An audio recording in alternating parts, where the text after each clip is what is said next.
观众朋友们，大家好！今天给大家带来的完全测评是万代发售过的所有艾克斯的 SHF， 总共是有8盒。大家不要看数量不多，但是价格是真的夸张，因为有几盒价格比较高，加一块总共是要将近4000块。那么一键3连给老牛回口血吧，同时投币过500，下一期测啥还是你们说了算。那么就让我们开始吧。我们首先看到2018年发售的出版艾克斯 SHF， 老牛的入手价是250块。出版有个好处就是它的配件含金量比较高，里面直接附属了一套哥莫拉装甲，不过代价就是出版艾克斯的主体银色发色非常暗，看着跟水泥灰一样。看过上一期视频的都知道，同样是2018年发售的无限赛罗 SHF 也是这个发色表现，这也许算得上是当年的产品特色吧。该说不说，这款的还原度其实还是在线的，但是这个艾克斯的素体有一些问题。首先是可动方面属实一般，尤其是胸腰部分依旧稳定发挥，不过还是要比赛罗那个素体稍微强上那么一丁点儿的。摆起动作来倒也算是勉强能玩，但是这个大腿根真的是谁玩谁知道，真的是非常容易有压痕以及刮蹭掉漆。你只要把玩这个位置，就必然遇到这个没法避免的问题。另外就是胸灯替换的时候非常容易断装，各位把玩的时候一定要注意。老牛这边玩了一下就玩断了，只能用蓝钉胶进行固定了。那么我们来替换一下哥莫拉装甲吧。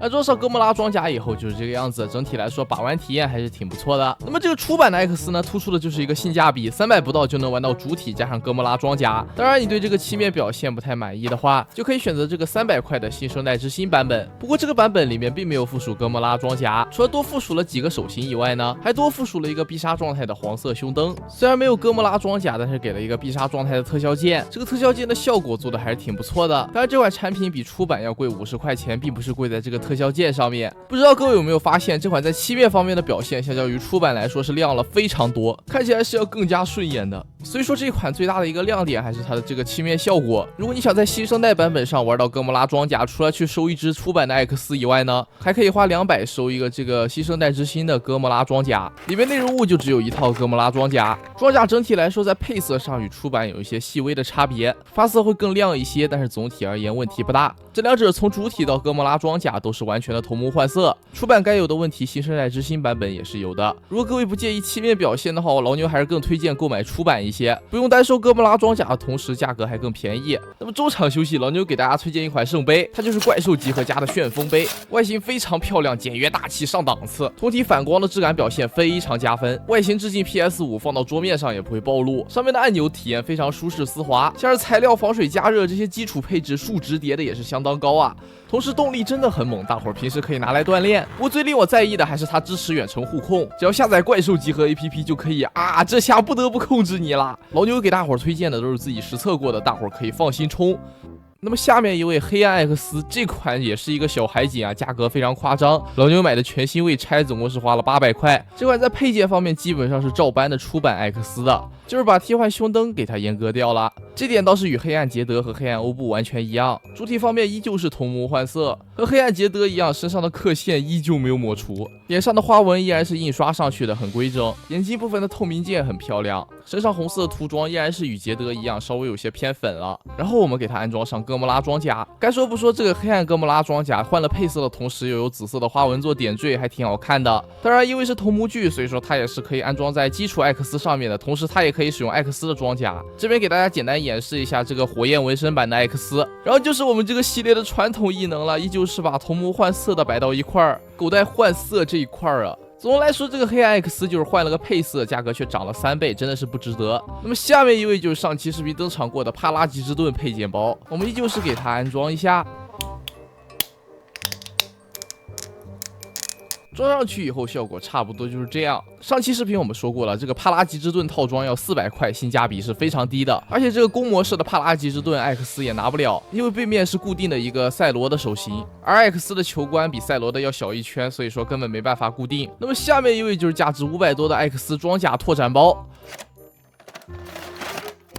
里面附属的内容物除了之盾、艾雷王、贝蒙斯坦装甲以外呢，还附属了额外的手型、黄色胸灯以及必杀特效键。毕竟这一套的发售是给当年的出版 X 用的，出版 X 是没有这些配件的。值得一提的是，这个特效键与后面发售的新生代之星版本是完全不一样的，造型不一样的同时，这款很明显会更大一圈，所以说它是需要借助支架才能立起来的。我们把这两个特效键的造型来做一个对比，各位会更喜欢哪一个呢？那么装甲的安装呢，本质上来说与哥莫拉装甲也没有什么太大的区别。我们这边直接看装上去的效果好了，首先是杰顿装甲，下一个是艾雷王装甲，然后是贝蒙斯坦装甲。这几个装甲的外形还是非常不错的，还原度、安装体验很好的同时，涂装也很优秀。这一套配件包我认为还是挺好玩的，虽然说价格有些小贵吧。那么下一位就到我们的这个究极海景房超越 X 了，老牛的入手价900块，这款一出货就直接成海景房，到现在也稳定1年了。配件量方面有些常规，就显得这个海景房有点拉胯。当然我们还是要看一下主体的表现怎么样。这边我们拿布鲁可的传奇版超越 X 放旁边，虽然说价格以及产品线方面是有着天壤之别的，但是毕竟都是超可动超越 X， 放一块儿做个比较，让大伙儿图一乐还是没有问题的。这边也是给大伙儿看一下这两者的头雕，其实还是 SHF 要更加还原，不过布鲁可的五官比例看起来倒也算是挺舒服的。我把玩了一番以后就很好奇，这个 SHF 的超越 X 为什么这么贵？素质感觉其实挺中规中矩的，全身的造型涂装我认为都挺一般的。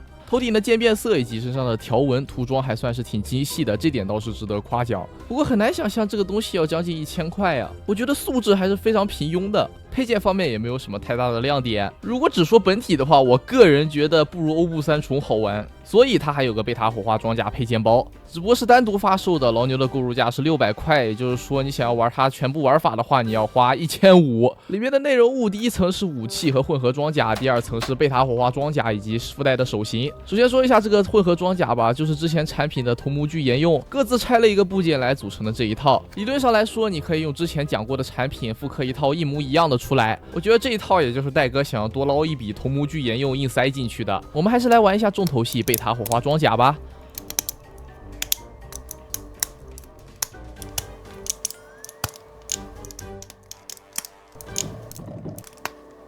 装上贝塔火花装甲以后，终于是有了一些1000元级别海景房的样子。通体的金色以及银色部分发色真的非常漂亮，透明件部分更是做的又通透又明亮。武器部分我倒是觉得算是 SHF 系列的稳定发挥，贝塔火花剑无论是剑模式还是弓模式都有不错的还原度。那么老牛认为这个超越 X 其实是多少带点冲击波的，这个素质实在是撑不起目前高昂的市场价。同时如果你已经买了超越 X 的话，那么贝塔火花装甲我觉得还是非常有必要入的，毕竟有这玩意儿和没有这玩意儿完全是两种感觉。 OK， 那么这期完全测评也就到这里啦，非常感谢各位一路以来的3连，帮老牛收获了更好的数据，也是有更多甲方找老牛做商单了。说这些也只是跟大伙汇报一下，防止你们担心你们的电子宠物饿死。那么看完了不要忘了给老牛投个硬币，这对老牛真的很重要。我老牛，咱们下期视频再见。